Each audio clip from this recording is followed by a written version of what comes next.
Hi, I'm Paula. They said I was the dropout who couldn't handle real business.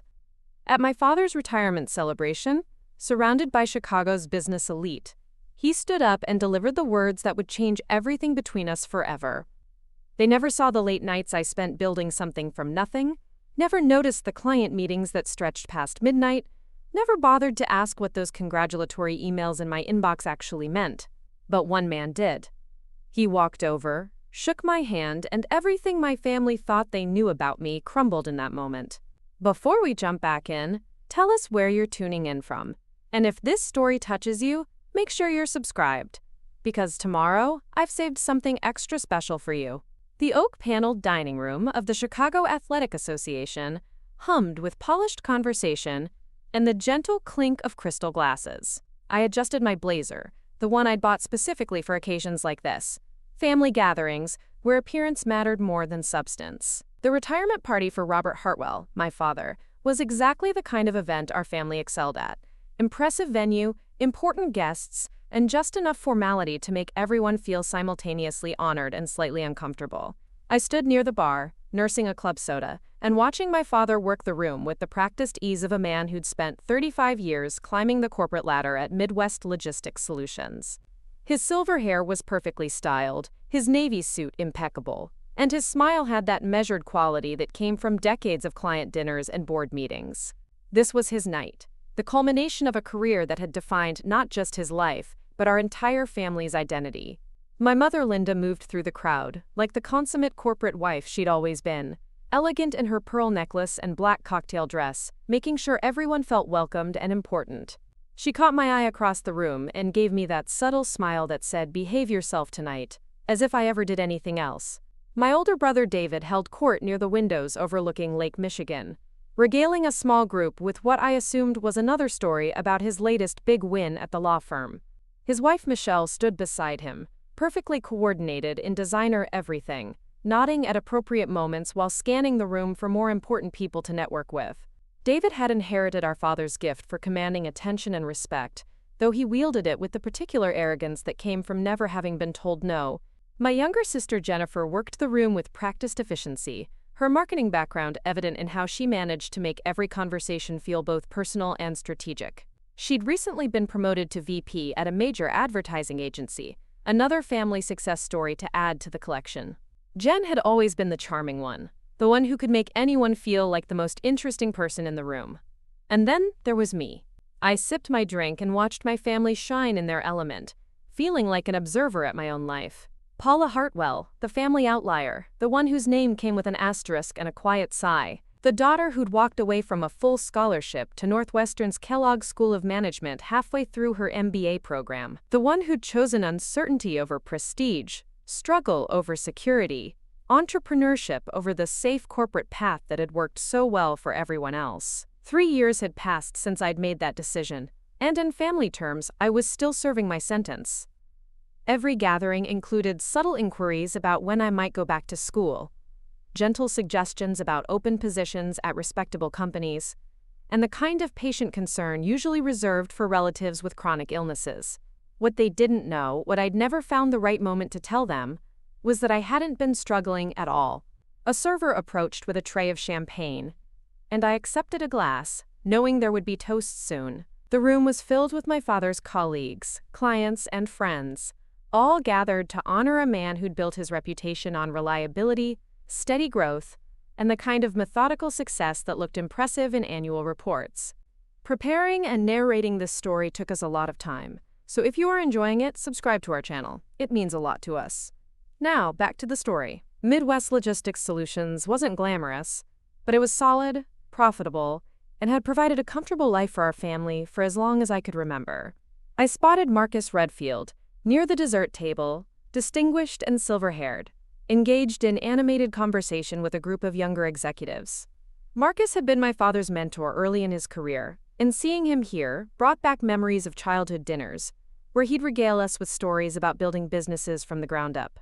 He'd always been kind to me, asking about my interests with genuine curiosity, rather than the polite obligation most of my parents' friends displayed. The irony wasn't lost on me that Marcus had become something of a mentor to me as well, though my family remained unaware of that connection. Elena Vasquez caught my attention from across the room, raising her glass slightly in my direction with a knowing smile. Elena worked in strategic planning at Midwest Logistics, and our paths had crossed professionally more often than my family realized. She was brilliant, ambitious, and had been quietly frustrated with the company's resistance to modernization for months. Tonight she looked particularly pleased about something, though she was careful not to let it show too obviously. The microphone crackled to life, and the room gradually quieted as David tapped his champagne flute and moved toward the small stage area that had been set up for the evening's presentations. My brother had volunteered to serve as master of ceremonies, a role that suited his love of being the center of attention. "Good evening, everyone," David began, his voice carrying easily across the room with the confidence of someone accustomed to addressing courtrooms and boardrooms. "Thank you all for joining us tonight to celebrate an extraordinary career and an even more extraordinary man." The crowd murmured approval, and I saw my father's chest swell with pride. This was his moment, the formal recognition of a life well lived according to the metrics that mattered in his world: steady employment, consistent performance, respected colleagues, and a family that had followed his example of choosing security over risk. "Robert Hartwell has been many things to many people," David continued. "A dedicated employee, a trusted colleague, a mentor to countless young professionals, and most importantly to those of us here tonight, a devoted husband and father." My mother dabbed at her eyes with a tissue, clearly moved by the tribute.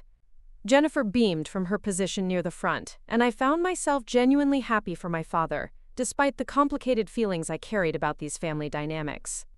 "Dad taught us that success comes from showing up every day, doing the work, and building something lasting," David said, and I felt the familiar pang of exclusion that came with family narratives that didn't include my version of success. He showed us that real achievement comes from commitment, persistence, and choosing the path that leads to stability and respect. The subtle dig wasn't lost on me, though I doubted anyone else in the room caught it. David had perfected the art of delivering criticism wrapped in praise, making his disapproval sound like wisdom. "So tonight, we celebrate not just a career, but a legacy," David concluded. "A man who built his life on solid foundations and raised his children to understand the value of traditional success." The applause was warm and sustained, and my father moved to the microphone with the measured steps of someone savoring a long-anticipated moment. He looked out over the crowd, his eyes lingering on our family members with obvious affection and pride. "Thank you, David, for those generous words," he began, his voice steady but emotional. "And thank you all for being here tonight. 35 years at Midwest Logistics has been the anchor of my professional life, and having friends and family here to mark this transition means more than I can express." He paused, collecting himself, and I felt a genuine warmth toward him despite everything. Whatever our differences, he was a good man who'd worked hard and deserved this recognition. "When I think about legacy, I think about the values we pass on to the next generation," he continued. "I've been blessed with 3 children, who each represent different aspects of what Linda and I tried to instill in them." My stomach tightened slightly, recognizing the setup for what was coming. David has taken everything we taught him about excellence and achievement and built a remarkable career in law. He's everything a father could hope for in a son: successful, respected, and carrying forward the family tradition of choosing challenging but stable paths. David nodded graciously, accepting the praise with practiced humility, while his eyes shone with satisfaction.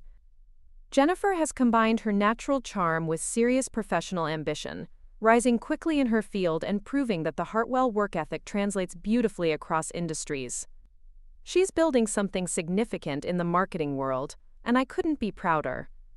Jennifer blew him a kiss, her eyes bright with emotion and champagne. And then there's Paula. The room grew quieter, and I felt every eye turn toward me. My father's expression shifted slightly, taking on the careful neutrality he used when discussing topics that required delicate handling. "Paula has always marched to her own drummer," he said.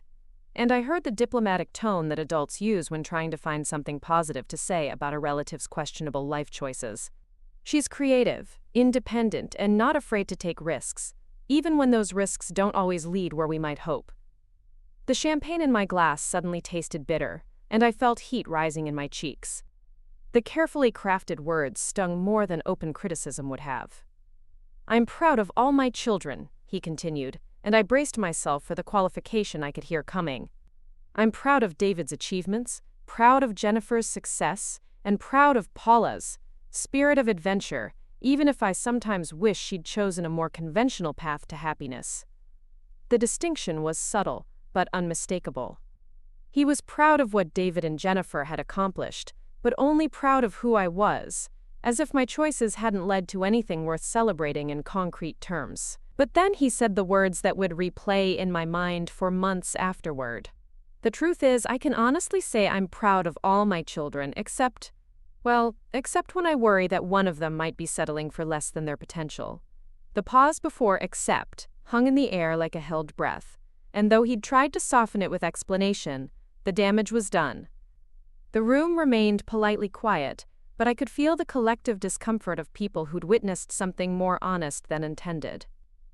I maintained my composure through the remainder of his speech, smiled appropriately during the continued toasts, and accepted the sympathetic glances from family friends who'd known me since childhood. But inside, something fundamental had shifted. The careful distance I'd maintained from my family's judgment suddenly felt inadequate protection against words that cut deeper than I'd expected. The evening continued around me in a blur of networking conversations and reminiscences about my father's career highlights. I moved through the motions of a dutiful daughter, congratulating him on his retirement, thanking guests for coming, and deflecting the inevitable questions about my own plans with practiced vagueness. Jennifer approached me near the end of the evening, her expression sympathetic but slightly drunk. "He didn't mean it the way it sounded," she said quietly, glancing around to make sure we weren't overheard. "You know how Dad gets when he's emotional. He just worries about you." I nodded, not trusting myself to respond without saying something I'd regret. Jennifer meant well, but her ability to excuse our father's words came from the security of knowing she'd never be on the receiving end of such qualified affection. David appeared beside us, loosening his tie and looking satisfied with his performance as master of ceremonies. "Good turnout," he said, surveying the room. Dad seemed really moved by everything. "It was a lovely evening," I agreed, keeping my voice neutral. David studied me for a moment, and I could see him deciding whether to address what had happened during the speech. "You know, Paula, if you ever want to talk about getting back into a more traditional career track, I know people at several good companies. Nothing wrong with admitting that the entrepreneurship thing didn't work out the way you hoped." The assumption that I'd failed was so automatic, so unquestioned, that I almost laughed. 3 years of building something significant, and my own brother couldn't conceive that I might actually be succeeding outside the narrow definition of achievement our family recognized. "Thanks, David," I said simply. "I'll keep that in mind." The party wound down gradually, with guests offering final congratulations to my father and making plans for future gatherings. I helped my mother coordinate the cleanup, packed leftover flowers into her car, and endured the usual round of family hugs and promises to get together soon.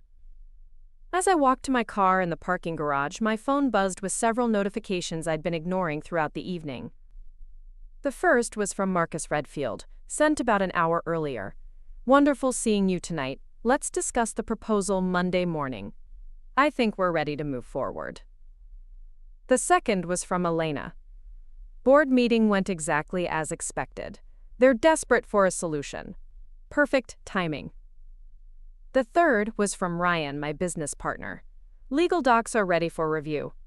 This is going to be bigger than we anticipated." I sat in my car for a moment, reading through the messages that represented months of careful planning, strategic positioning, and calculated risk-taking. Tomorrow, everything would change. The family narrative that had defined me for 3 years was about to be rewritten in ways none of them could imagine. But tonight, I was still just Paula, the daughter who worried her father, the sister who'd settled for less than her potential, the family member whose choices were met with concerned tolerance rather than genuine respect. I started the engine and drove home through the quiet Chicago streets, past the lake that had been the backdrop for my father's retirement celebration, thinking about legacy and what it really meant to build something lasting. The irony that his own company was struggling while he celebrated his career wasn't lost on me, nor was the fact that the solution to their problems was sitting in their parking garage, feeling sorry for herself after being publicly dismissed by the man who'd raised her, to believe that family love should be unconditional. My apartment in Lincoln Park was quiet and orderly, a reflection of the discipline I'd learned during those intense years at Northwestern before I'd walked away. I poured myself a glass of wine and sat on my couch, looking out at the city lights and thinking about the choice I'd made 3 years ago that had led to this moment. Leaving business school hadn't been a failure of nerve or an inability to handle the pressure, despite what my family believed. It had been a recognition that the path I was on would lead me to become exactly like my father, successful within a narrow definition, comfortable within prescribed boundaries, and ultimately dependent on systems built by other people, rather than creating something entirely new. The consulting firm I'd started with Ryan had grown from a 2-person operation working out of a shared office space to a 15-person company specializing in operational efficiency and strategic restructuring for mid-sized manufacturing and logistics companies. We'd deliberately kept our profile low, preferring to let our results speak for themselves rather than seeking the kind of public recognition that might have made my family take notice. Our success hadn't been accidental or lucky. It had been the result of combining the analytical skills I'd developed in business school with the practical insights that came from understanding how traditional companies actually operated versus how they thought they operated. Ryan brought a technical background in process optimization, while I contributed the strategic thinking and client management skills that turned efficiency improvements into sustainable competitive advantages. The proposal Marcus had referenced in his text was the culmination of 18 months of careful research and relationship building. Midwest Logistics Solutions was facing the same challenges that had driven several of our other clients to seek our services: outdated systems, inefficient processes, increasing competition from more agile companies, and a leadership team that understood the problems but lacked the expertise to implement comprehensive solutions. The difference was that this client was personal.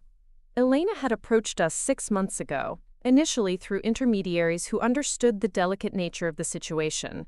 As a strategic planning manager, she'd been tasked with finding solutions to the company's declining profitability and market share erosion. But her recommendations kept being dismissed by a leadership team that confused stability with stagnation. When she realized that my last name wasn't a coincidence, she'd been direct about the ethical complexities involved. Helping my father's company succeed would be professionally satisfying but personally complicated. Helping them succeed by essentially taking control of the company would be revolutionary in ways that went far beyond business strategy. Ryan had been initially skeptical about getting involved in what he called family drama, but the financial projections had been compelling enough to overcome his reservations. Midwest Logistics was perfectly positioned for the kind of transformation we specialized in, and their resistance to change meant they were vulnerable to exactly the kind of strategic acquisition we'd been exploring for the right opportunity. The plan was elegant in its simplicity. Our firm had grown large enough to attract backing from a private equity group looking for operational partners in strategic acquisitions. Rather than continuing to grow through client services alone, we'd identified an opportunity to purchase undervalued companies, implement our optimization strategies, and create value through ownership rather than consulting fees. Midwest Logistics met all our criteria: solid underlying assets, established client relationships, predictable revenue streams, and management resistance to modernization that had created artificial competitive vulnerabilities. The company was worth significantly more than its current market valuation suggested, but only if someone was willing to invest in the systematic changes that the current leadership had been avoiding. My father's retirement created the perfect window. The board of directors was already concerned about succession planning and declining performance. Elena's internal advocacy had prepared them for the reality that maintaining the status quo wasn't sustainable.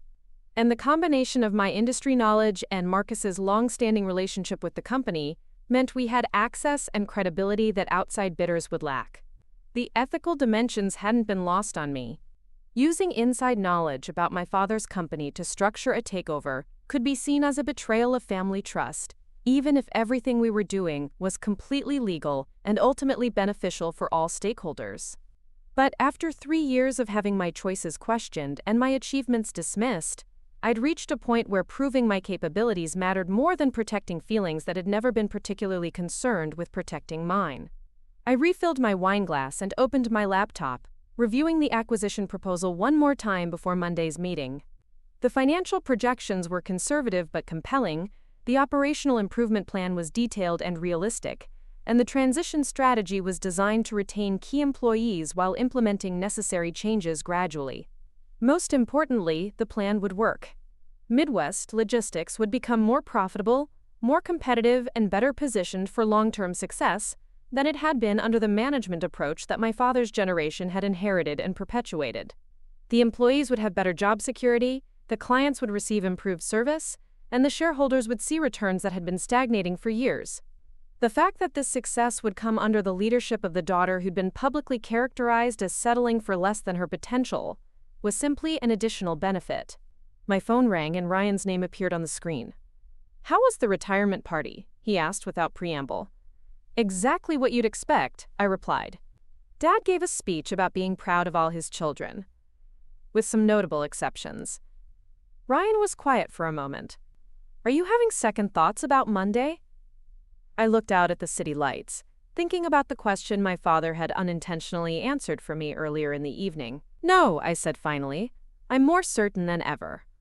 Monday morning arrived with the kind of crisp October air that made Chicago feel alive with possibility. I stood in front of my closet, selecting my outfit with the same strategic thinking I applied to client presentations. Today wasn't just another business meeting. It was the beginning of a conversation that would either validate 3 years of careful planning or expose me to the kind of professional humiliation that would make my father's retirement speech seem gentle by comparison. I chose a charcoal gray suit with a silk blouse in navy blue, professional enough to command respect but not so formal as to seem like I was trying too hard. The irony of worrying about my appearance for a meeting where I'd be proposing to buy my father's company wasn't lost on me, but old habits of seeking approval die hard, even when you're planning to revolutionize the very system that withheld that approval. My phone buzzed with a text from my mother. "Wonderful party Saturday night. Dad is still glowing from all the kind words. Family dinner this Sunday? Would love to catch up properly." I stared at the message, imagining how different next Sunday's dinner conversation might be if today's meeting went according to plan. The thought of sitting around my parents' dining room table, discussing my acquisition of Midwest Logistics while my father carved the roast, was almost surreal enough to make me laugh. Instead, I typed back, "Sunday sounds great. Looking forward to it." The offices of Redfield Capital occupied the 32nd floor of a downtown high-rise, with floor-to-ceiling windows offering panoramic views of Lake Michigan and the morning rush-hour traffic crawling along Lakeshore Drive. Marcus had built his private equity firm methodically over 2 decades, focusing on operational improvements rather than financial engineering, which made him the perfect partner for what we were proposing. Ryan was already in the conference room when I arrived, reviewing printed copies of our presentation materials with the obsessive attention to detail that had made our partnership successful. He looked up as I entered, offering the kind of supportive smile that conveyed both confidence and underlying nervousness. "Ready to change your life?" he asked, gesturing to the stack of documents that represented months of financial analysis, operational assessments, and strategic planning. "Ready to change everyone's life," I corrected, accepting the coffee he'd poured for me and settling into my chair at the polished mahogany table. Marcus entered precisely at 9 o'clock, accompanied by 2 associates and Elena, whose presence as an internal advocate would be crucial for addressing any concerns about the feasibility of our operational improvement plans. She looked professional and composed, but I caught the slight tension in her shoulders that suggested she understood the personal stakes involved for me. "Good morning, everyone," Marcus said, settling into his chair with the easy authority of someone accustomed to making decisions that affected hundreds of lives and millions of dollars. "I've reviewed the preliminary materials you sent over, and I have to say, this is one of the most thoroughly researched acquisition proposals I've seen in quite some time." Ryan opened his laptop and activated the presentation display, while I organized my notes and tried to ignore the way my heart rate had increased. 3 years of building toward this moment, and suddenly the weight of everything I was proposing felt almost overwhelming. "Before we dive into the specifics," Marcus continued, I want to address the obvious elephant in the room. Paula, you're proposing to acquire the company where your father spent his entire career, where he built his reputation and his retirement security. That's not a decision to take lightly, and it's not one that will be received lightly by your family when they learn about it. I met his gaze directly, grateful that he'd chosen to confront the personal dimensions immediately, rather than letting them complicate the business discussion. You're absolutely right, I replied. This proposal has personal implications that go far beyond typical acquisition scenarios. But I believe that's actually one of our strongest advantages. I understand this company's culture, its strengths and its blind spots, in ways that outside investors never could. And more importantly, I'm committed to its long-term success rather than short-term profit maximization. Elena leaned forward slightly. If I may add to that point, the company's resistance to change has been its biggest obstacle to growth. Having leadership that understands both the operational challenges and the cultural sensitivities could be exactly what's needed to implement necessary improvements without destroying what makes the company valuable. Marcus nodded thoughtfully. Walk me through the operational assessment. What specifically have you identified as the primary areas for improvement? Ryan took the lead on the technical presentation, outlining our analysis of Midwest Logistics' current systems and processes with the kind of detailed precision that made abstract concepts tangible. The company was operating with technology infrastructure that was nearly a decade out of date, workflow processes that had been designed for a smaller organization and never updated as they grew, and management practices that prioritized maintaining existing relationships over pursuing new opportunities. The customer retention rate is excellent, Ryan explained, highlighting a slide that showed client relationship data spanning the past 5 years. But new customer acquisition has declined consistently, and the average revenue per client has remained essentially flat, despite inflation and increased service costs. Elena nodded in agreement. The leadership team recognizes these trends, but there's been significant resistance to the kind of systematic changes that would address them. The prevailing attitude has been that our stability and reliability are our primary competitive advantages, so any changes that might disrupt our current operations are seen as unacceptably risky. I stood to address the next section of our presentation, feeling the familiar confidence that came from discussing work I'd spent months preparing. That's where our approach differs from traditional acquisition strategies, I explained. Instead of implementing changes quickly to show immediate returns, we're proposing a 3-year transformation timeline that preserves the company's core strengths while gradually modernizing the areas that are limiting growth. The plan we'd developed was comprehensive but respectful of the company's established culture. Rather than replacing senior staff or dramatically restructuring departments, we'd identified specific technology upgrades, process improvements, and strategic initiatives that could be implemented with existing personnel who would receive additional training and support. The financial projections are conservative, Ryan added, but they show consistent growth across all key metrics. Revenue increases of 12 to 15% annually, profit margin improvements of 4 to 6%, and client base expansion of 20 to 25% over the 3-year timeline. Marcus studied the financial models we'd prepared, asking detailed questions about our assumptions and stress testing our projections against various economic scenarios. His associates took extensive notes, occasionally requesting clarification on technical aspects of our operational improvement plans. What's your assessment of the current leadership team's willingness to collaborate with new ownership? Marcus asked Elena directly. Elena hesitated for a moment, clearly weighing her words carefully. The immediate leadership team is frustrated with the status quo, but they're also worried about job security and maintaining the relationships they've built with long-term clients. There's definitely openness to change, but it would need to be presented as evolution rather than revolution. And what about the board of directors? I asked, though I suspected I already knew the answer. The board is concerned, Elena replied diplomatically.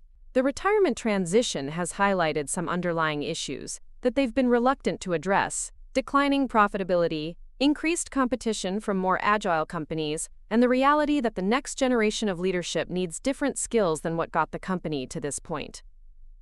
Marcus leaned back in his chair, processing the information we'd presented. The business case is solid, he said finally. The operational improvements you're proposing are realistic and well-researched. The financial projections are reasonable. The timing is ideal, given the leadership transition and the board's recognition that change is necessary.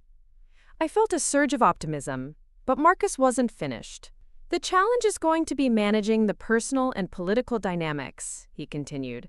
Paula, your family is going to see this as either a betrayal or a rescue, depending on how it's presented and how it unfolds.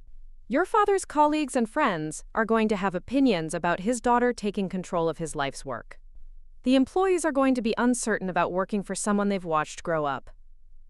The weight of those challenges settled over me like a heavy coat. I'd been so focused on proving that the acquisition made business sense, that I'd perhaps underestimated the complexity of the human dynamics involved. I've thought about that, I said, though I wondered if I'd thought about it deeply enough. The key is going to be transparency about my motivations and clear communication about the continuity of the company's values. This isn't about dismantling what my father built, it's about ensuring that it continues to thrive. Ryan nodded in support. And having Elena as our internal advocate means we can address employee concerns proactively rather than reactively. Marcus stood and walked to the windows, looking out at the city while he considered our proposal. The silence stretched long enough to make me wonder if we'd missed some crucial element that would derail everything we'd planned. I'm going to approve the preliminary due diligence, he said finally, turning back to face us, but I want to be very clear about the conditions. First, this acquisition has to make sense as a standalone business proposition, regardless of any personal satisfaction it might provide. Second, we're going to need a comprehensive change management strategy that addresses the cultural and relationship challenges. Third, you need to have a plan for how you're going to handle the family dynamics, because they're going to affect employee morale and client confidence whether you want them to or not. The relief I felt was almost overwhelming, but I managed to maintain my professional composure. We understand completely. Ryan and I have already begun developing the change management framework, and we're prepared to engage a consulting firm that specializes in family business transitions to help navigate the personal aspects. Good, Marcus replied. Elena, what's your assessment of the board's timeline for making decisions about the company's future? They're meeting next Friday to discuss succession planning and strategic options, Elena answered. The conversations I've been having suggest they're open to exploring acquisition proposals, especially if they come from parties who understand the company's culture and values. Marcus nodded. That gives us less than a week to complete our initial assessment and prepare a formal proposal. Are you prepared for that timeline? I looked at Ryan, who nodded confirmation. We've been preparing for this opportunity for months, I said. The detailed due diligence work is already done. We just need to finalize the financial structure and legal framework. Then let's move forward, Marcus decided. I'll have my team begin the formal documentation process today. Elena, we'll need access to the detailed financial records and operational data you mentioned. Ryan, I want you to coordinate with our legal team on the acquisition structure. Paula, I want you to start thinking seriously about how you're going to tell your family what you're planning. The meeting concluded with assignments and timelines that would consume every hour of the next week. But as we gathered our materials and prepared to leave, I felt a sense of momentum that had been building for years, finally reaching critical mass. Elena lingered as the others headed toward the elevators. Are you really ready for this? She asked quietly. Once this becomes public, there's no going back to being the daughter who disappointed her father by dropping out of business school. I considered her question seriously. The comfortable invisibility of being underestimated had protected me from scrutiny and expectations for 3 years. Success would bring attention, responsibility, and a level of family drama that I'd managed to avoid by keeping my achievements private. I'm tired of hiding, I said finally. I'm Kimai Jonstre. Tired of pretending that my choices were mistakes when they've led to exactly where I wanted to be. And I'm tired of watching a company struggle with problems I know how to solve just because the people who could fix it refuse to acknowledge that I might have something valuable to contribute. Elena smiled. Then I guess we're really doing this. I spent the rest of Monday afternoon in meetings with lawyers and accountants, reviewing acquisition documents and financial projections, until the details blurred together into a complex tapestry of risk and opportunity. By evening, I was mentally exhausted but more certain than ever that we were pursuing the right strategy. Tuesday brought a call from Jennifer that I had been dreading. "Mom mentioned you're coming to dinner Sunday," she said without preamble. "I just wanted to check in and see how you're doing after Saturday night." Dad's speech was, well, you know how he gets when he's emotional. The casual dismissal of words that had cut deeper than my sister realized was typical of Jennifer's approach to family conflict. She preferred to smooth over tension rather than address its underlying causes, which usually worked because the rest of us were equally invested in maintaining surface harmony. "I'm fine," I replied, which was technically true but omitted the fact that I was using those words as motivation for a corporate takeover. "Good, because David was worried that you might have taken it the wrong way. You know Dad doesn't mean anything personal when he talks about conventional success. He just wants all of us to be happy and secure." The implication that my unconventional path was inherently less likely to lead to happiness or security was exactly the kind of subtle invalidation that had characterized my family's response to my choices for 3 years. The assumption that I needed reassurance rather than respect was perhaps even more frustrating than my father's direct criticism. "I understand Dad's perspective," I said carefully, "and I appreciate you checking in." "We should get lunch this week," Jennifer continued. "I've been thinking about what you said at Christmas about wanting to expand your consulting work, and I might have some contacts who could be helpful." The memory she was referencing was actually a conversation about how my consulting firm was already expanding rapidly, but Jennifer had somehow transformed it into a request for networking assistance. The reinterpretation was probably unconscious, but it perfectly illustrated how my family processed information that didn't fit their expectations. "That's thoughtful," I replied. "Let me see how this week shapes up and get back to you."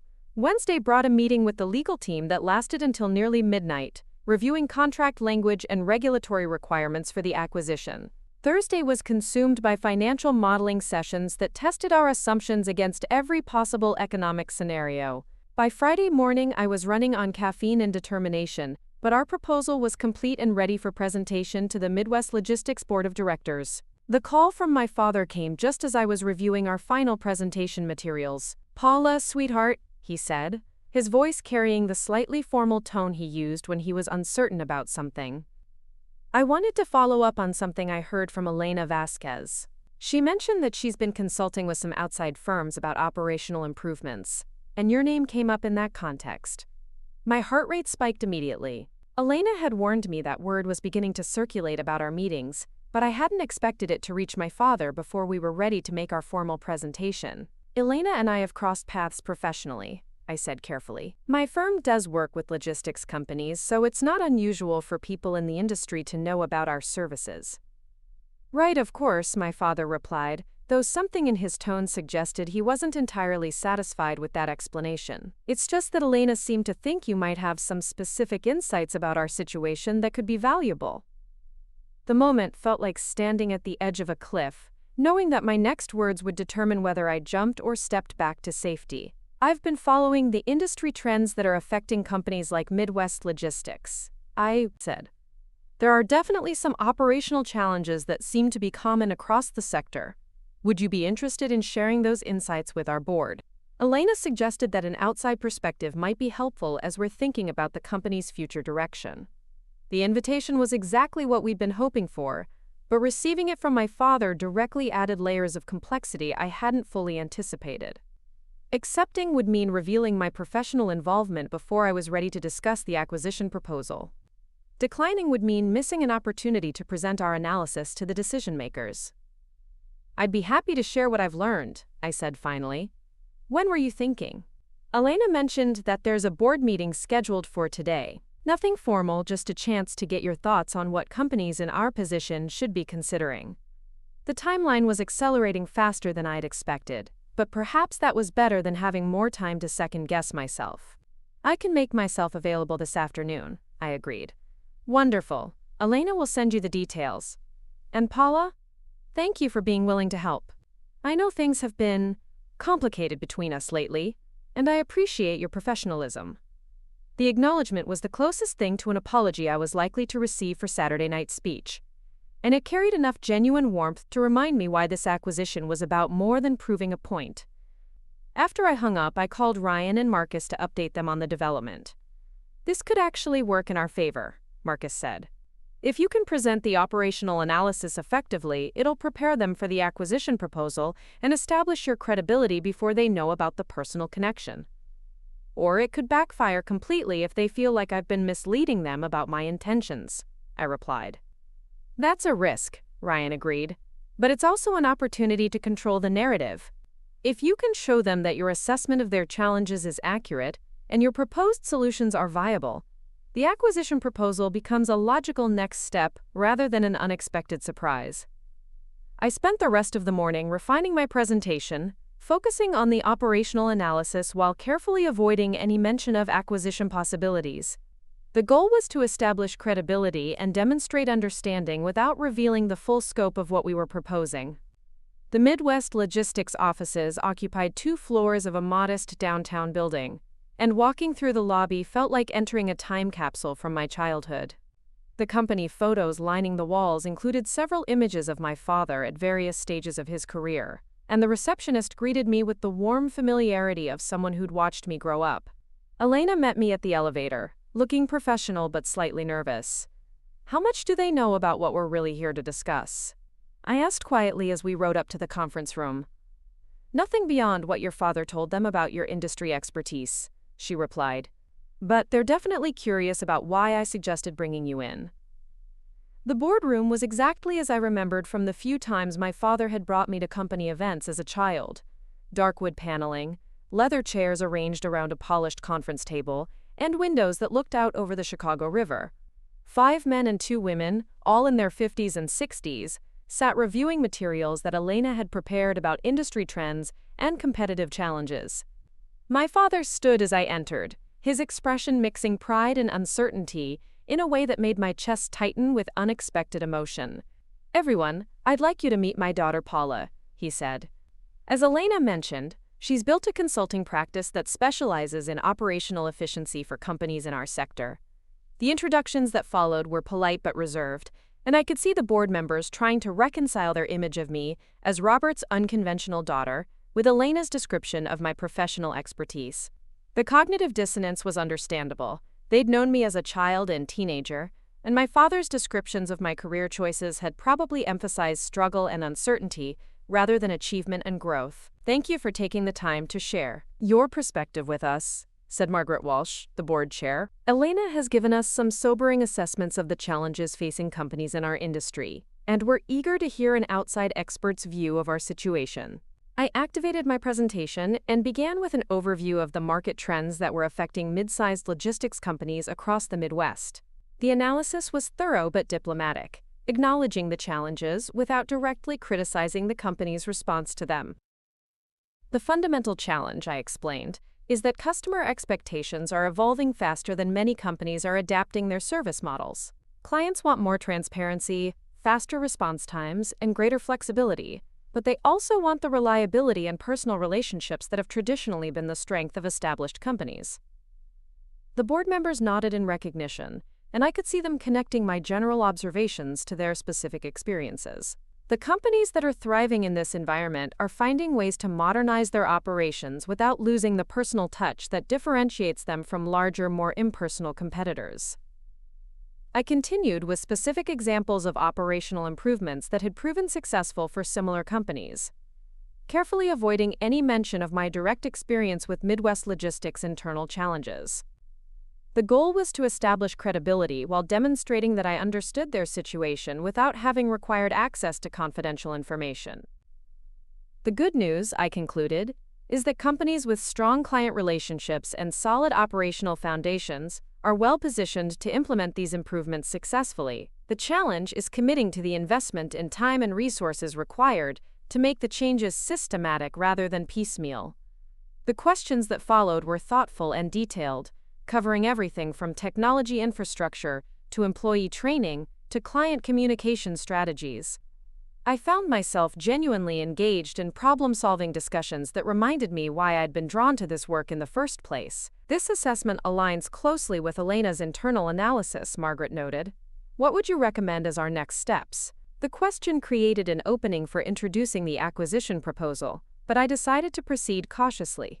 Based on what Elena has shared with me about your specific situation, I said, I think you have several options. You could implement these improvements incrementally with your existing resources, which would be lower risk but potentially slower to show results. You could bring in outside expertise to accelerate the process, which would require more investment but could produce faster returns.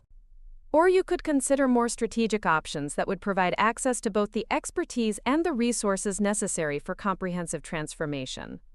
The last option was as close as I could come to suggesting acquisition without stating it directly. What kind of strategic options? Asked Thomas Chen, the CFO.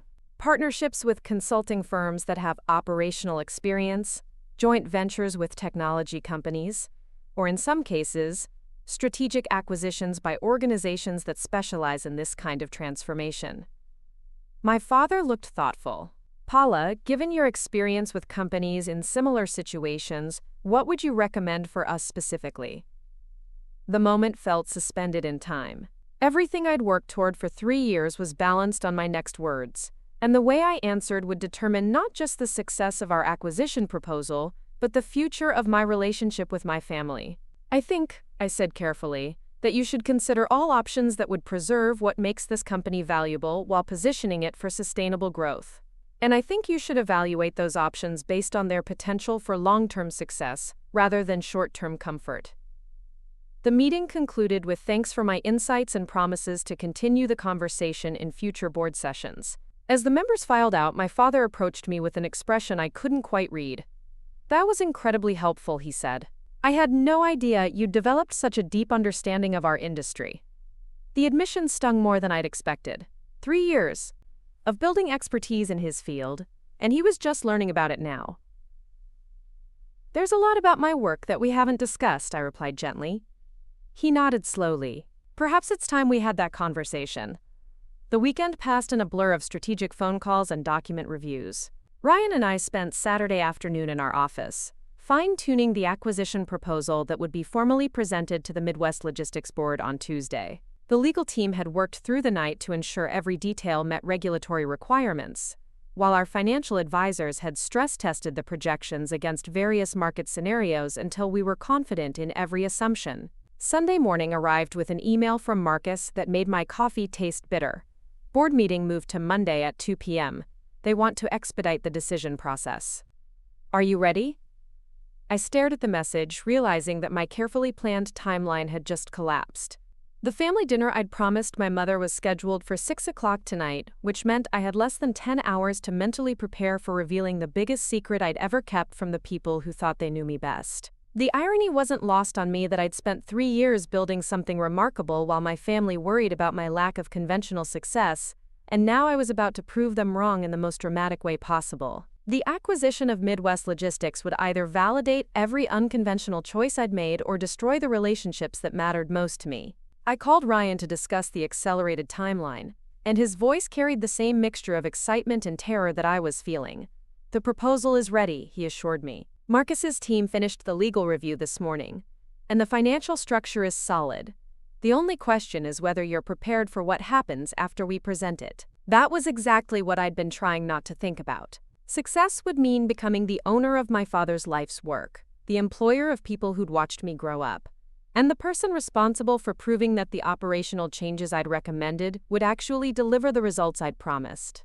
I've been preparing for this moment for 3 years, I replied, though the words felt more like a hope than a certainty. Everything we've worked for comes down to the next 24 hours. After hanging up with Ryan, I sat in my apartment looking out at Lake Michigan and trying to imagine the conversation I'd be having with my family in a few hours.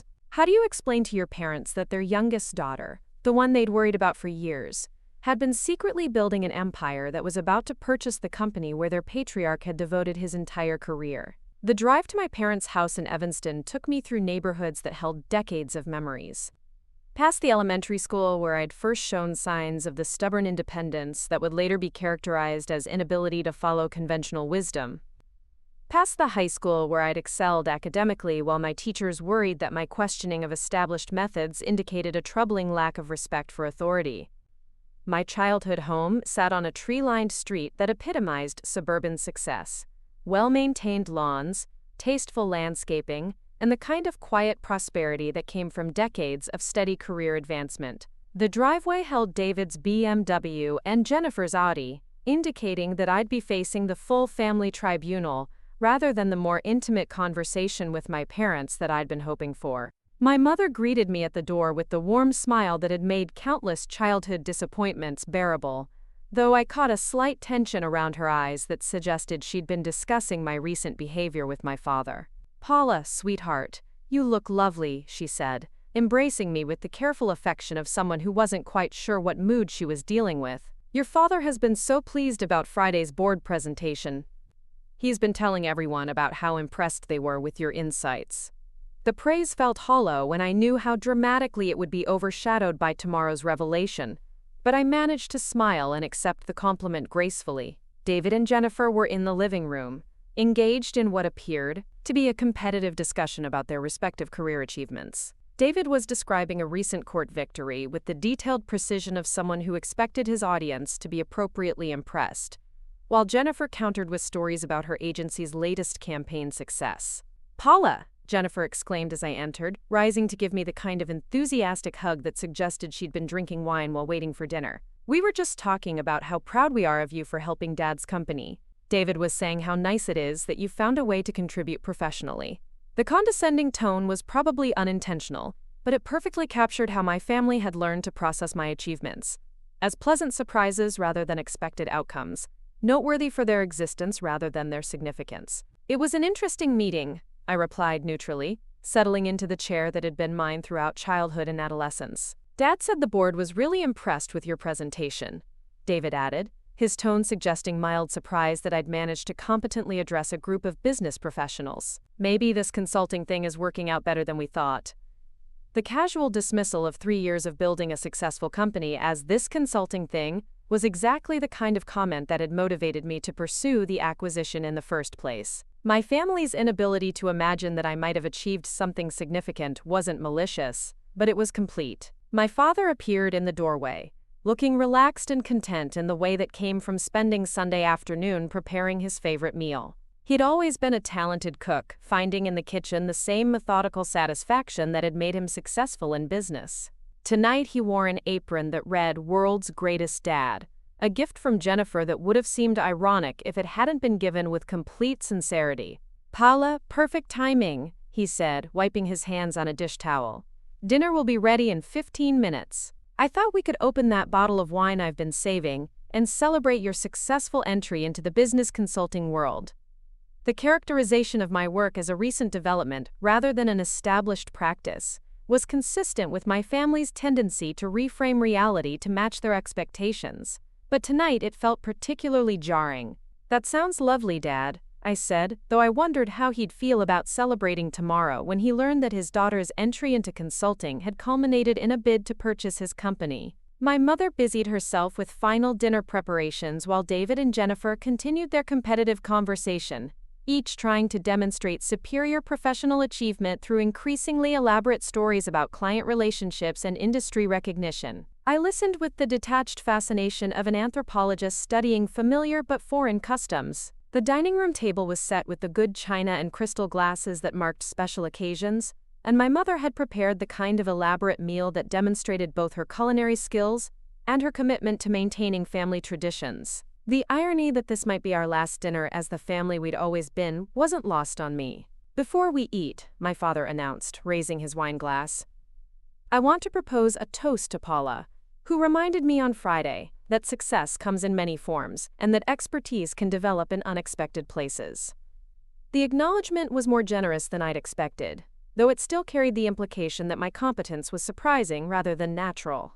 David and Jennifer raised their glasses with expressions of pleased surprise, as if they were toasting a family pet who'd learned an impressive trick.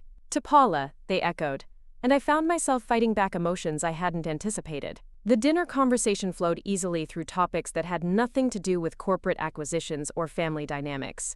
David described his latest case, Jennifer shared stories about her agency's creative process, and my parents asked questions that demonstrated genuine interest in their children's lives. For a moment, I allowed myself to imagine that this comfortable dynamic could survive tomorrow's revelation.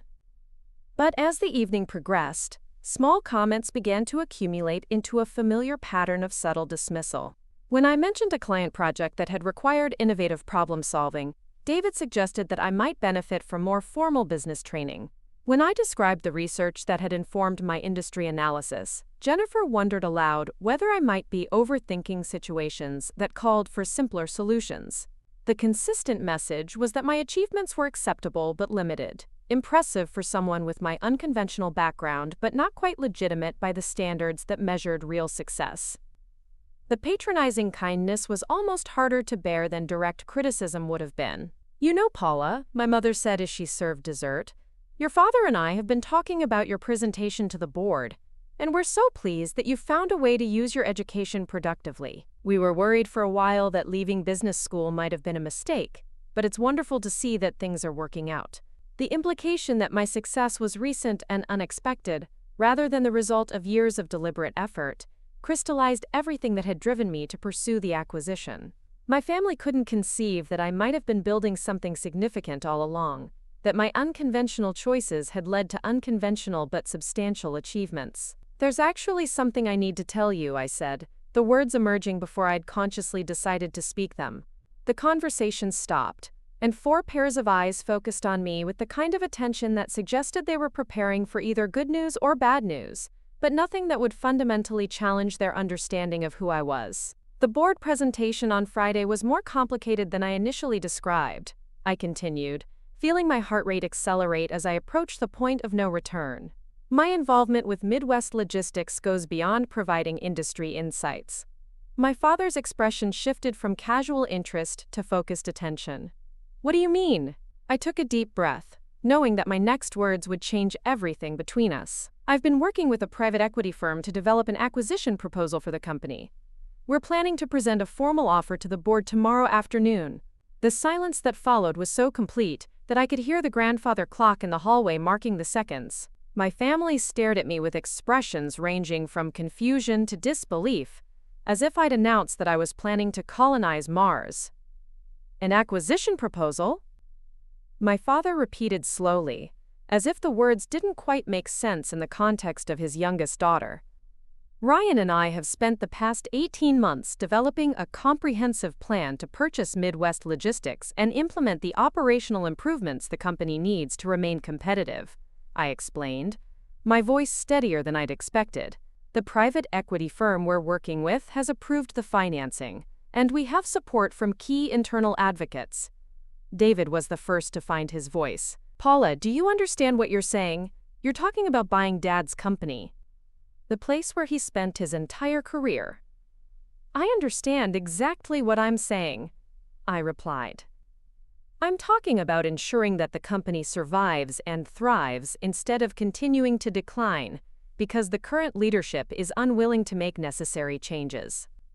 Jennifer looked bewildered. "But how is this even possible? You're a consultant. You don't have the kind of money it would take to buy a company."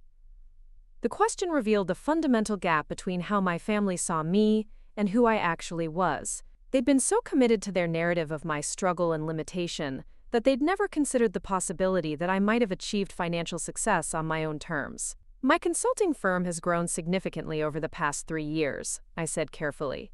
"We've worked with dozens of companies, built a strong reputation in the industry, and developed relationships with investors who understand the value of what we do. The acquisition isn't just about money.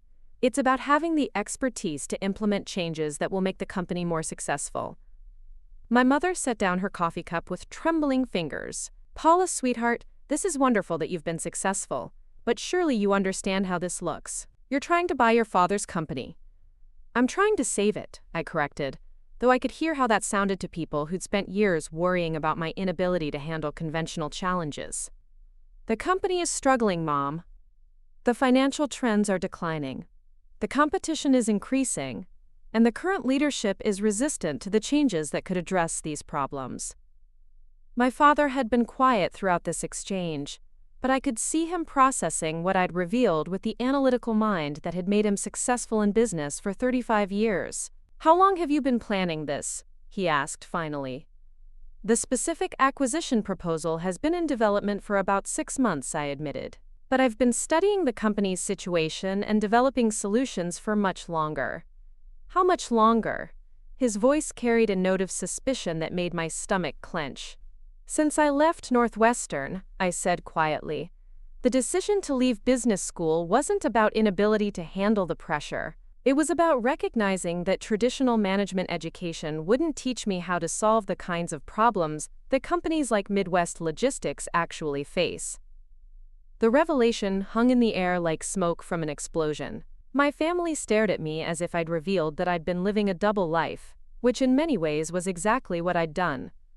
"You've been planning this for 3 years?" Jennifer asked, her voice barely above a whisper. "I've been preparing myself to make a difference for 3 years," I clarified. "The acquisition opportunity developed more recently. But everything I've learned, every client I've worked with, every relationship I've built, has been leading toward this moment." David leaned back in his chair, his expression mixing admiration with something that might have been anger. "You let us think you were struggling. You let us worry about your career choices while you were secretly building something that would allow you to buy Dad's company." "I tried to tell you about my success," I replied, feeling defensive despite my determination to remain calm. "But every time I mentioned client achievements or business growth, you interpreted it as hopeful thinking rather than accomplished fact. You were so invested in the narrative that I was struggling that you couldn't hear evidence to the contrary." My mother looked between my father and me with the expression of someone trying to prevent a family argument from escalating beyond repair. "This is a lot to process," she said diplomatically. "Perhaps we should all take a moment to think about what this means." But my father wasn't ready to pause the conversation. "Paula, I need to understand something. When you presented to the board on Friday, were you evaluating us as a potential acquisition target?" The directness of the question demanded an equally direct answer. "Yes," I said. "But I was also genuinely trying to help the company address its challenges. The two goals aren't mutually exclusive." "Aren't they?" he asked, his voice carrying an edge I'd rarely heard directed at me. "You analyzed our weaknesses and our vulnerabilities while pretending to offer friendly advice. How is that not manipulative?" The accusation stung because it contained enough truth to be difficult to dismiss. I had been gathering information while concealing my intentions, even if my ultimate goal was to help rather than harm the company. "Because everything I told you was accurate," I replied. "The challenges I identified are real, and the solutions I proposed would work. The acquisition proposal isn't about taking advantage of the company's weaknesses. It's about providing the resources and expertise necessary to address them. Under your ownership," David pointed out, "with you making the decisions about Dad's life's work." "With me ensuring that Dad's life's work continues to matter," I shot back, my carefully maintained composure finally cracking. "Do you think I want to own the company, where I grew up watching my father build his reputation? Do you think this is some kind of revenge fantasy for not being taken seriously by my own family?" The raw emotion in my voice seemed to surprise everyone, including myself. I hadn't intended to reveal how much their dismissal had affected me, but the words had emerged with a force that made denial impossible. "This isn't about proving anything to you," I continued, though even as I spoke I knew that wasn't entirely true. "It's about preserving something valuable while making it better. It's about using everything I've learned to solve problems that matter." My father studied me with an expression I couldn't read. "And if the board accepts your proposal, what happens then?" "Then we implement the changes that will make the company more competitive, more profitable, and more secure for everyone who depends on it," I said. "The employees keep their jobs and get better tools to do them with. The clients receive improved service. The shareholders see returns that have been declining for years. And you become my boss," he said quietly. The simple statement carried implications that I'd been trying not to think about. Success would mean fundamentally altering the power dynamic that had defined our relationship for my entire life. The daughter who disappointed him by leaving business school would become the business owner who controlled his legacy. I become someone who has the authority to implement solutions that you've been unable or unwilling to pursue, I replied, though the words felt harsh even as I spoke them. The silence that followed was filled with the weight of 30 years of family history being rewritten in real time. David and Jennifer looked between my parents and me like spectators at a tennis match, unsure whether to intervene or retreat. Finally, my mother spoke. Paula, regardless of how this turns out, I think we need to acknowledge that you've accomplished something remarkable. Building a business that can acquire an established company is extraordinary, and we've clearly underestimated what you've been achieving. The admission was more than I'd expected, but it came wrapped in the past tense, as if my success was a historical fact rather than an ongoing reality. The question now, she continued, is how we move forward as a family. This affects all of us, not just your father's career. She was right, though I suspected none of us fully understood yet how dramatically everything was about to change. Tomorrow's board meeting would either validate 3 years of careful planning, or expose me to the kind of professional and personal failure that would make my father's retirement speech seem gentle. I want you to know, I said, looking directly at my father, that whatever happens with the acquisition, my respect for what you built hasn't changed. This company matters because you made it matter. I'm not trying to diminish what you achieved, I'm trying to ensure that it survives and grows.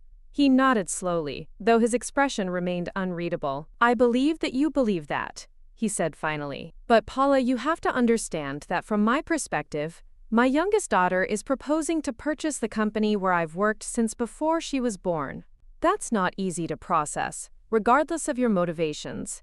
I know, I replied, and I'm sorry that the situation has developed this way. I wish there had been a path to implementing necessary changes without having to challenge the existing leadership structure. But there wasn't, he said. And it wasn't quite a question. No, I admitted, there wasn't. The evening ended with careful hugs and promises to talk soon, but the comfortable dynamic we'd shared for years had been irrevocably altered. As I drove home through the quiet suburban streets, I realized that I'd crossed a threshold from which there was no return. Tomorrow's board meeting would determine whether that crossing had been worth the price. My phone buzzed with a text from Ryan. How did the family dinner go? I stared at the question, trying to summarize the most complicated conversation of my life in a text message. They know, I typed back. Everything changes tomorrow. Monday morning arrived gray and drizzly, Chicago weather that matched my emotional state as I prepared for the most important presentation of my professional life. The acquisition proposal was printed and bound, the financial projections were verified and conservative, and our legal team had confirmed that every aspect of the deal structure met regulatory requirements. Ryan arrived at my apartment with coffee and the kind of nervous energy that came from months of preparation, culminating in a single afternoon. We reviewed our presentation one final time, though by now we could have delivered it without notes. Are you ready for this? He asked, the same question Elena had posed days earlier, but with different implications now that my family knew what we were proposing. As ready as anyone can be for buying their father's company, I replied, though the answer felt inadequate to capture the complexity of what we were attempting. Marcus called at noon to confirm that the legal and financial documentation was complete, and that his firm was prepared to support whatever decision the board made. The professional confidence in his voice was reassuring, though it couldn't entirely offset the personal uncertainty that had kept me awake most of the previous night.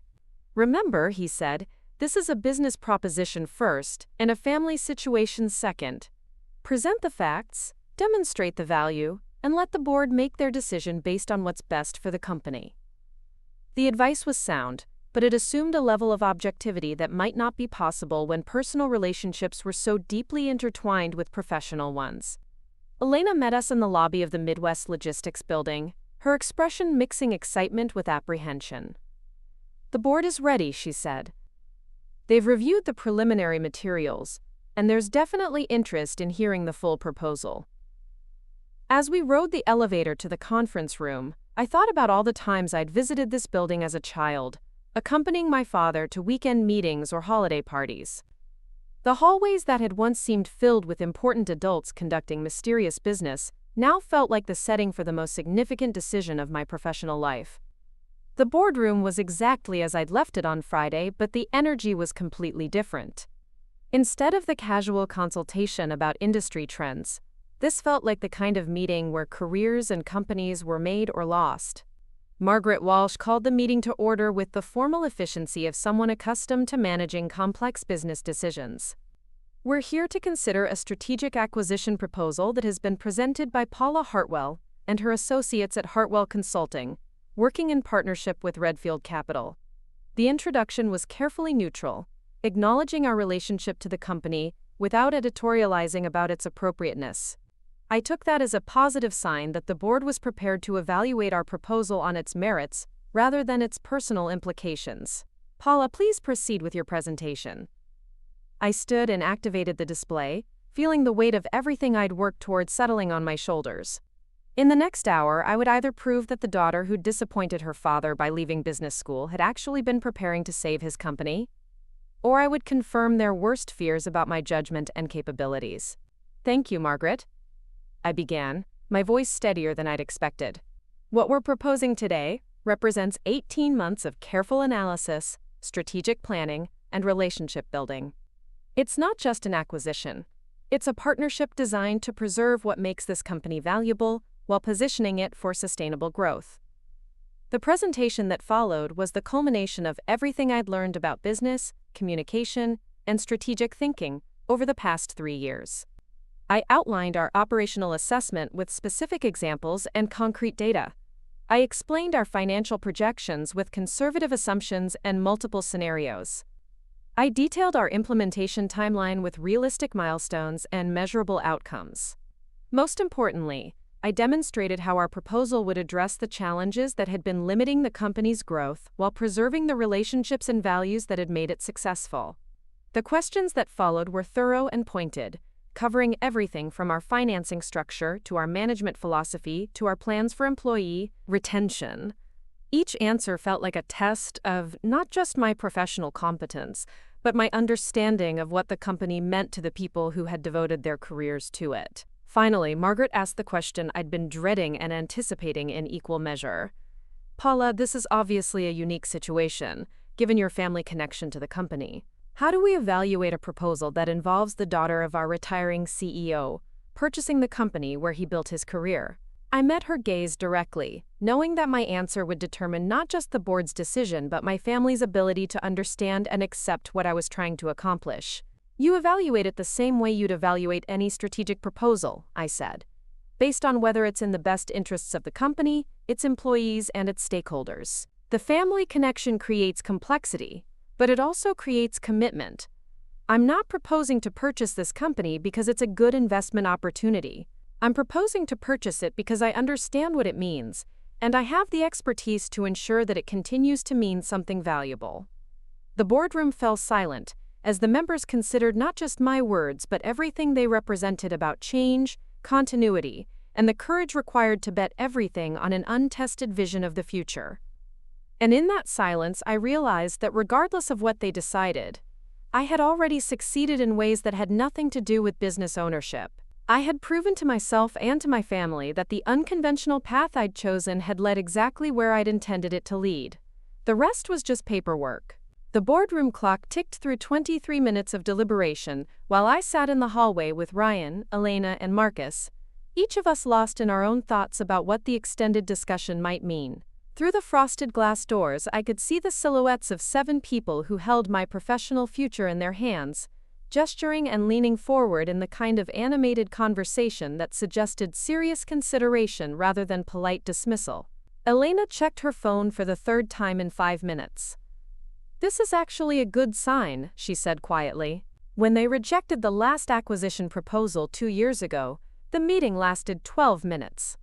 Ryan drummed his fingers against his leather portfolio. The questions they asked were substantive. They weren't looking for reasons to say no. They were trying to understand how to say yes. Marcus remained characteristically composed, though I caught him glancing at his watch with the subtle impatience of someone accustomed to making decisions quickly. "Whatever they decide," he said, "you've presented a compelling case. The proposal stands on its own merits." The reassurance was professional and appropriate, but it couldn't address the personal dimensions that made this acquisition unlike any other business transaction. Success would mean becoming the owner of my father's legacy, the employer of people who remembered me as a child, and the person responsible for proving that everything I'd claimed about operational improvements would actually work in practice. My phone buzzed with a text from Jennifer. "Mom told me about last night. Call me when you can. This is incredible." The message was followed immediately by another from David. Regardless of how this turns out, I owe you an apology. I clearly underestimated what you've been building. The acknowledgement from my brother was more significant than he probably realized. David had spent years being the family success story, the one whose achievements were celebrated and whose opinions carried weight. His admission that he'd misjudged my capabilities felt like a small victory independent of whatever the board decided. The conference room doors opened, and Margaret Walsh emerged with an expression that revealed nothing about the decision they'd reached. She approached our small group with the measured steps of someone who'd spent decades delivering news that would change people's lives. "Paula, we'd like you to join us for the conclusion of our discussion," she said, her tone professionally neutral but not unkind. I followed her back into the boardroom, aware that Ryan, Elena, and Marcus were remaining behind in the hallway, understanding that this final conversation needed to happen between the board and me alone. The 7 members were arranged around the conference table with the kind of formal positioning that suggested they'd reached a unanimous decision. "Please have a seat," Margaret said, gesturing to the chair I'd occupied during my presentation. Thomas Chen, the CFO, cleared his throat and opened a folder that contained what appeared to be several documents. "Paula, we want to begin by acknowledging that your proposal is the most comprehensive and well-researched acquisition offer we've received.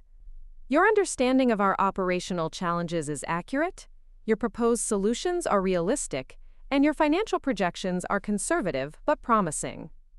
The preamble felt encouraging, but I'd been in enough business meetings to know that positive feedback often preceded disappointing conclusions.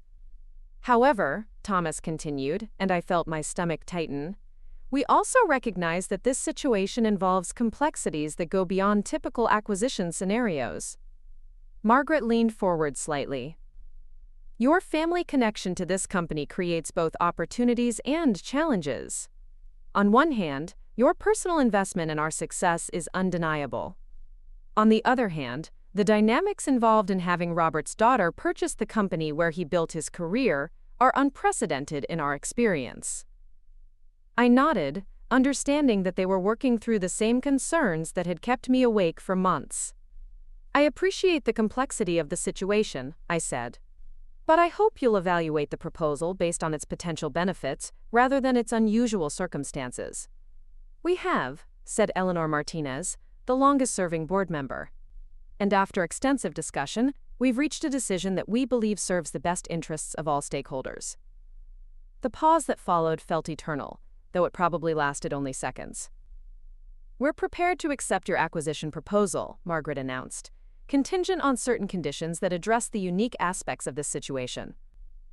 The relief that flooded through me was so intense that I had to grip the arms of my chair to maintain my composure. 3 years of planning, months of preparation, and hours of presentation had led to this moment of validation. "What conditions?" I asked, though I would have agreed to almost anything that didn't compromise the fundamental integrity of our operational plan. Thomas consulted his notes. "First, we want a 6-month transition period during which your father remains as a consulting advisor to help ensure continuity of client relationships and institutional knowledge."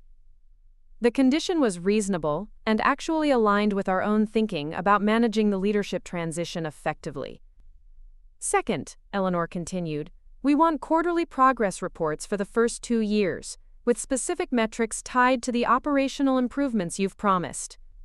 If the company doesn't meet agreed-upon performance targets, the board retains certain oversight authorities." Again, the requirement was fair and demonstrated that they were taking our projections seriously rather than simply accepting them on faith. "Third," Margaret said, "we want assurance that the employee retention and development programs you've outlined will be implemented as promised. This company's success has always been built on long-term relationships, and we won't support changes that sacrifice those relationships for short-term financial gains." "Absolutely," I replied immediately. "The operational improvements we're proposing are designed to make everyone's jobs more effective and rewarding, not to eliminate positions or reduce benefits." "Finally," Thomas said, "we want you to address the elephant in the room directly. How do you plan to manage the family dynamics that will inevitably arise from this arrangement?" The question was the one I'd been dreading most, partly because I wasn't entirely sure I knew the answer. I plan to maintain clear boundaries between family relationships and business operations, I said. My father's role as consulting advisor will be professionally defined and limited in scope. Family gatherings will remain family gatherings, not board meetings. And any conflicts that arise will be addressed through established business protocols rather than family negotiations. Margaret nodded thoughtfully. And if those boundaries prove insufficient? If the personal and professional relationships become impossible to separate? Then we'll adapt our approach based on what's best for the company, I replied. The business has to succeed independent of family dynamics, and I'm committed to making whatever adjustments are necessary to ensure that happens. The board members exchanged glances that seemed to communicate some kind of collective agreement. In that case, Margaret said, we're prepared to move forward with the acquisition. Thomas will coordinate with your legal team on the final documentation, and we'll plan to announce the transition publicly next week. The formal conclusion of the meeting felt almost anticlimactic after months of anticipation. But as I shook hands with each board member, the magnitude of what had just happened began to settle over me. I was now the owner of Midwest Logistics Solutions, the company where my father had built his reputation, and where I'd spent countless childhood hours learning to understand the world of business. I rejoined Ryan, Elena, and Marcus in the hallway, and their expressions told me they'd already guessed the outcome from my face. Congratulations, Marcus said with the satisfied smile of someone whose strategic judgment had been validated. You're now the CEO of a logistics company that's about to undergo the transformation you've been planning for 3 years. Ryan embraced me with the enthusiasm of a business partner who'd just seen years of work culminate in spectacular success. We did it, he said. We actually did it. Elena's smile was more complex, mixing professional excitement with personal satisfaction. This is going to change everything, she said. For the company, for the employees, and definitely for your family. The ride back to our office passed in a blur of phone calls to lawyers and accountants, discussions about implementation timelines, and the gradual realization that I now owned the kind of responsibility that would define the next several years of my life. The theoretical had become actual, and the planning phase was over. My phone rang as we pulled into our building's parking garage. My father's name appeared on the screen, and I stared at it for several seconds before answering. Paula, he said, his voice carrying emotions I couldn't identify. Margaret Walsh just called me with the news. Dad, Congratulations, he interrupted, and the word carried weight that surprised me. I want you to know that whatever complicated feelings I'm processing about this situation, I'm genuinely proud of what you've accomplished. The admission was more than I'd dared to hope for, but his tone suggested there was more he needed to say. I also want you to know that I'm committed to making the transition as smooth as possible, he continued. Margaret mentioned that you'd agreed to have me stay on as a consulting advisor, and I want to assure you that I'll support your leadership in whatever way is most helpful. Thank you, I said, though the words felt inadequate to address the complexity of our new dynamic. That means more than you know. There's something else, he said, and I heard him take a deep breath. I owe you an apology for Saturday night's speech. I was so focused on traditional measures of success that I failed to recognize what you were actually building. I'm sorry for that. The apology was unexpected and deeply meaningful, but it also highlighted how dramatically our relationship was about to change. We'll figure this out as we go, I said. All of this is uncharted territory for both of us. Indeed it is, he agreed. But Paula, I'm genuinely excited to see what you do with the company. I think it's in better hands than I realized. The next few days passed in a whirlwind of legal documentation, financial transfers, and strategic planning sessions that would have been overwhelming if I hadn't been preparing for them for months. Ryan and I moved into the executive offices at Midwest Logistics, a transition that felt both natural and surreal. The employee announcement meeting was scheduled for Friday morning in the main conference room, where I would address the entire staff about the ownership change and our plans for operational improvements. I'd spent years working with companies during transition periods, but being the person responsible for managing the change rather than consulting on it was an entirely different experience. Elena had helped coordinate the presentation to ensure that employee concerns were addressed proactively rather than reactively. We developed talking points about job security, benefit continuity, and growth opportunities that were honest about the changes coming, while reassuring about the company's commitment to its workforce. My father arrived early for the meeting, looking professional but slightly uncertain in a way that reminded me how difficult this transition was for him. We exchanged polite greetings that felt formal compared to our usual family interactions, both of us still learning how to navigate our new professional relationship. "Are you ready for this?" he asked as employees began filing into the conference room. "As ready as anyone can be for explaining to people who've known me since childhood that I'm now their boss," I replied. He smiled at that, the first genuinely relaxed expression I'd seen from him since Sunday's dinner revelation. "You know, most of them have been watching you grow up thinking you'd never amount to much professionally.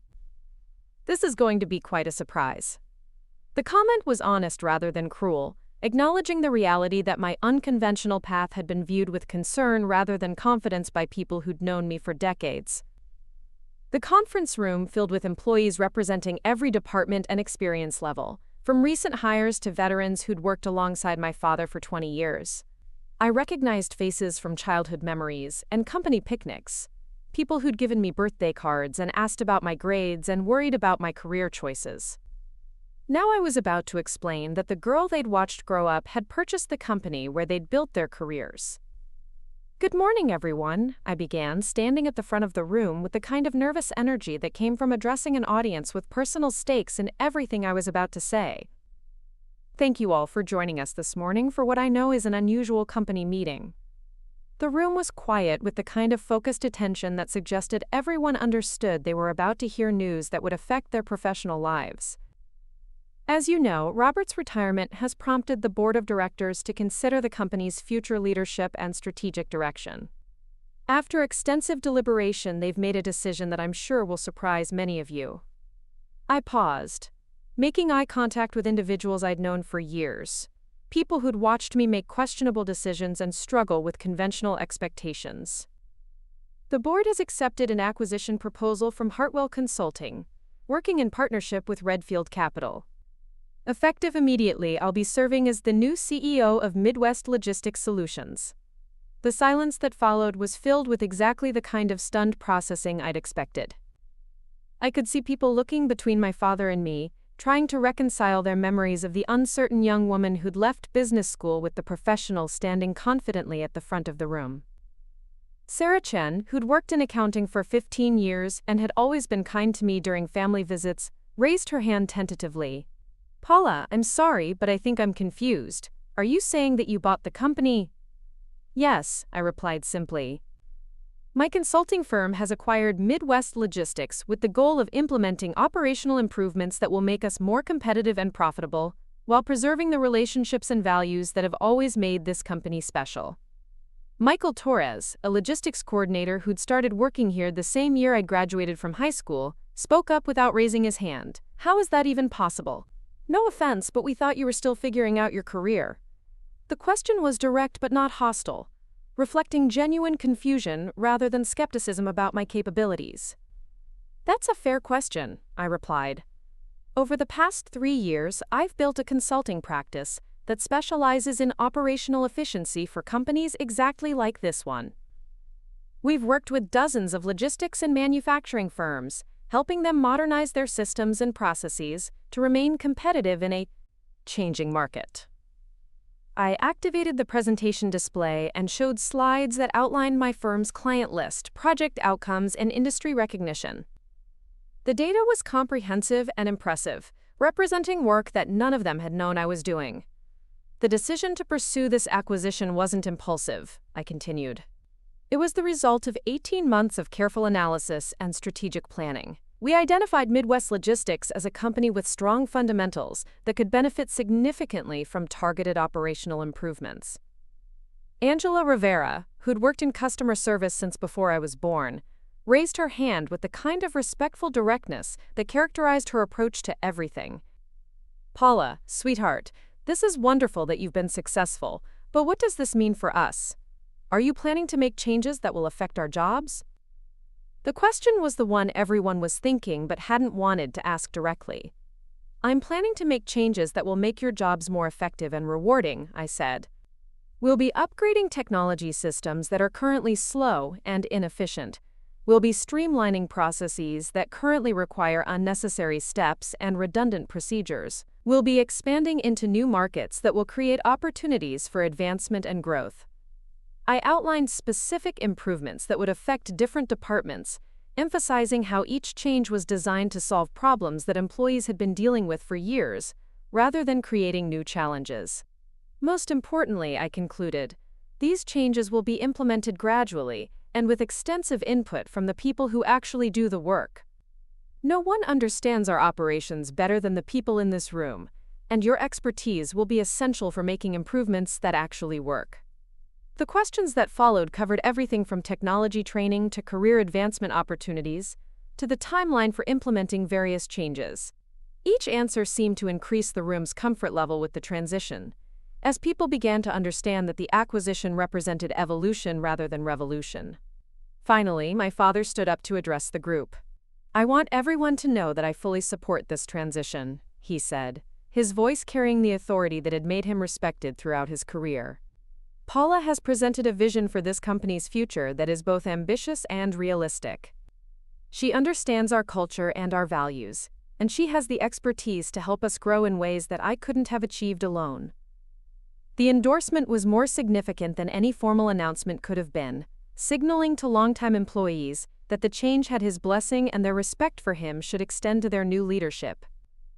As the meeting concluded and employees returned to their departments, several people approached me individually to offer congratulations and ask specific questions about their roles in the company's future.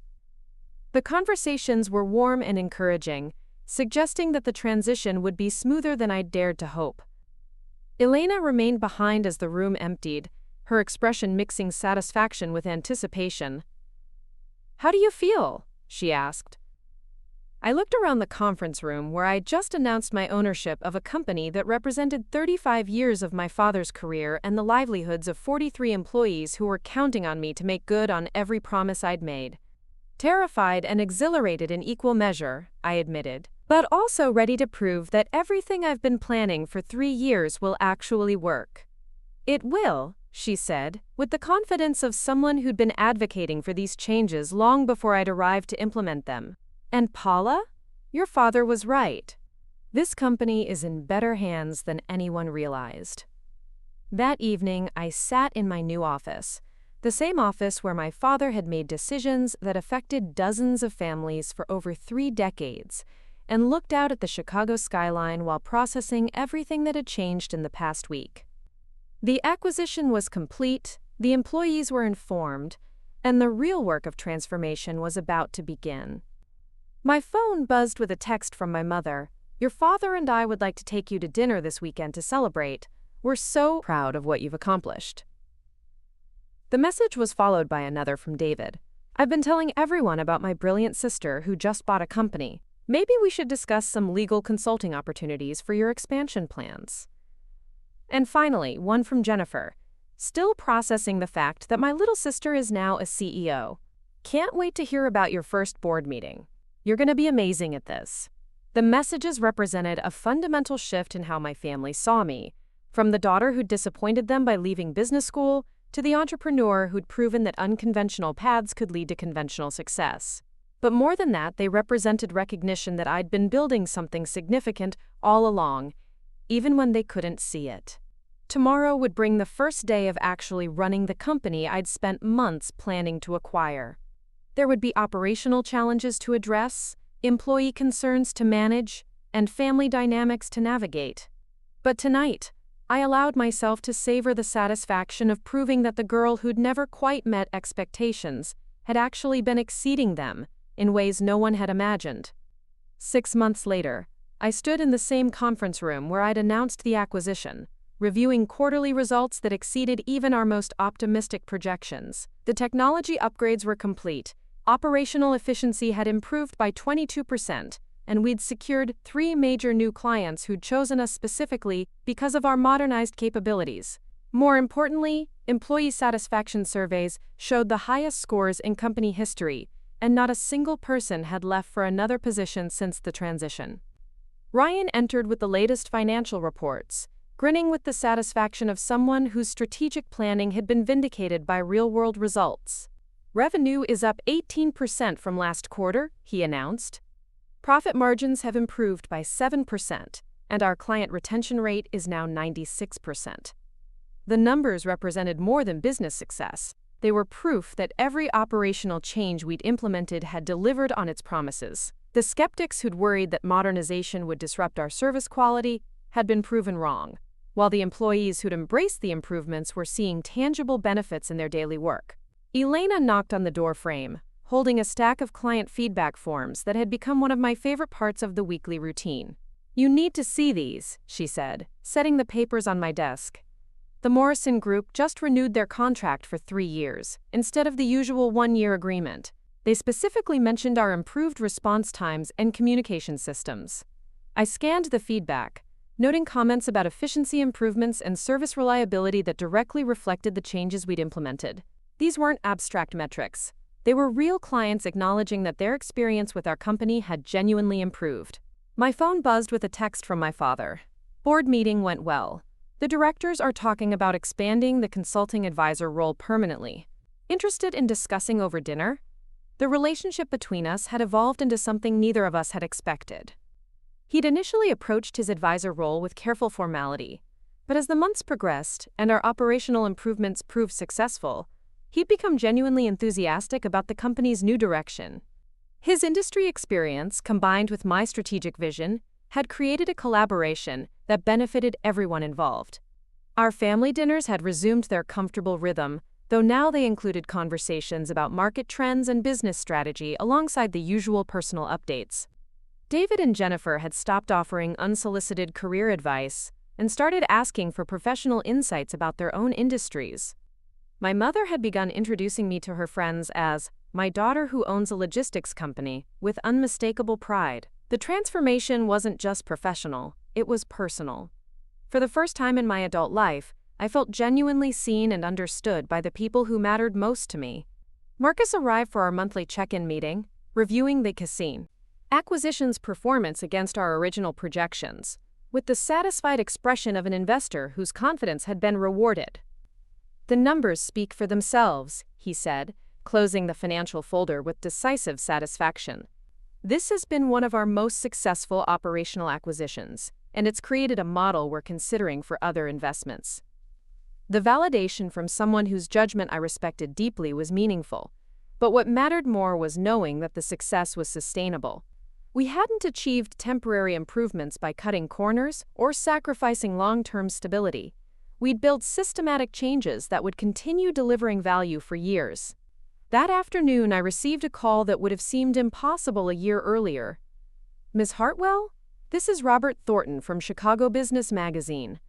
We're preparing our annual feature on emerging business leaders, and your acquisition and transformation of Midwest Logistics has caught our attention. Would you be interested in discussing your approach to operational improvement and family business dynamics?" The interview request represented recognition from the broader business community that what we'd accomplished was noteworthy beyond our specific industry. The girl who'd been dismissed for leaving business school was being invited to share her expertise with other entrepreneurs and executives. "I'd be happy to participate," I replied, though part of me still found it surreal that anyone considered my experiences worth publicizing. The interview was scheduled for the following week, but the conversation reminded me of how dramatically my professional identity had shifted. I was no longer Paula who'd disappointed her family by making unconventional choices. I was Paula who'd proven that unconventional choices could lead to extraordinary results. Friday evening brought the monthly company celebration dinner, a tradition I'd instituted to recognize achievements and maintain the personal relationships that had always been our competitive advantage. The restaurant was filled with employees and their families, creating the kind of warm, collegial atmosphere that made business success feel meaningful rather than abstract. Sarah Chen approached my table with her husband and teenage daughter, who was considering business school applications. "Paula, Emma has been asking about your path to business ownership," Sarah said. Would you mind sharing some advice about building a career that follows your own vision rather than conventional expectations? The conversation that followed reminded me why I'd chosen this path in the first place. Emma asked thoughtful questions about risk-taking, strategic planning, and the courage required to pursue goals that others might not understand. Her enthusiasm reminded me of my own determination to find work that mattered, even when that meant disappointing people who wanted me to choose safer options. The most important thing, I told her, is to build something that reflects your values and utilizes your strengths, even if it doesn't look like what everyone else is doing. Success isn't about meeting other people's definitions.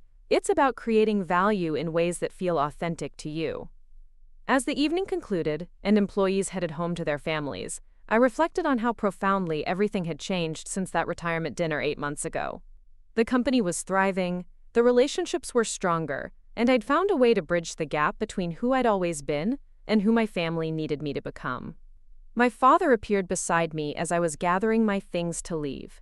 "Thank you," he said simply. "For what?" "For saving something I cared about while making it better than I ever could have imagined." The acknowledgement was more meaningful than any professional recognition could have been.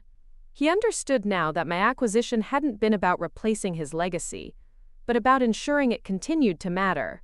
Driving home through the city where I'd spent my entire life, I thought about the journey from family disappointment to business owner, from misunderstood daughter to recognized leader. The path hadn't been conventional, but it had been mine, and it had led exactly where I'd always hoped it would. My phone buzzed with a text from Jennifer. "Saw the Business Magazine interview announcement. So proud to tell people my sister is being featured as an emerging business leader." Followed by one from David.